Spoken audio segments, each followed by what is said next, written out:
My little brother George. This is Mommy Pig. And this is Daddy Pig.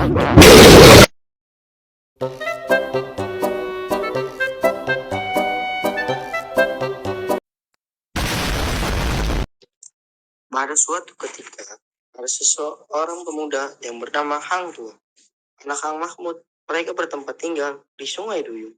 Pada saat itu, semua orang di Sungai Duyung mendengar kabar tentang Raja Bintang yang baik dan sopan kepada semua rakyatnya. Ketika Bang Mahmud mendengar kabar itu, Hang Mahmud berkata kepada istrinya yang bernama Dangmer, "Ayo, kita pergi ke Bintan, negari yang besar itu. Apalagi kita ini orang yang miskin. Lebih baik kita pergi untuk mencari pekerjaan." Lalu, pada malam harinya, Hang Mahmud bermimpi bulan turun dari langit. Cahayanya penuh di atas kepala Hang Tua. Bang Mahmud pun terbangun dan mengangkat anaknya serta menciumnya. Seluruh tubuh Hang Tua berbau seperti wangi-wangi. Siang harinya, Kang Mahmud pun menceritakan mimpinya kepada istri dan anaknya. Keesokan harinya, seperti biasa, Hang Tua membelah kayu untuk persediaan. Lalu ada pemberontak yang datang ke tengah pasar. Banyak orang yang mati dan luka-luka. Orang-orang pemilik toko meninggalkan tubuhnya dan melarikan diri ke kampung.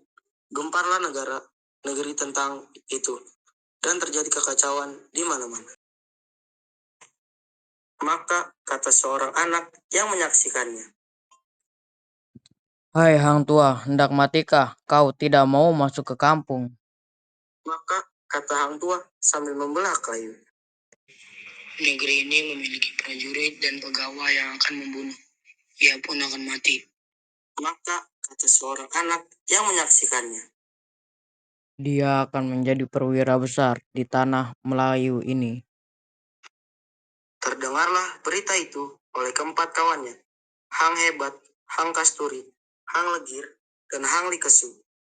Mereka pun langsung berlari-lari mendapatkan Hang Tua. Hang Jabat dan Hang Kasturi bertanya kepada, "Apa benar engkau membunuh pemberontak dengan kapak?" Hang Tua pun tersenyum dan menjawab, "Pemberontak itu tidak pantas dibunuh dengan keris, melainkan dengan kapak." Kemudian, karena kejadian itu, Baginda Raja sangat mensyukuri adanya Sang Hang Tua. Jika ia tidak datang ke istana, pasti ia akan dipanggil oleh Sang Raja.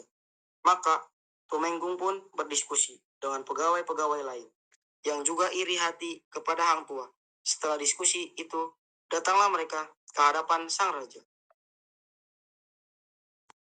Maka, saat yang Baginda sedang duduk kita tahtanya bersama para bawahannya Tumenggung, dan segala pegawai-pegawainya datang berlutut lalu menyembah Sang Raja.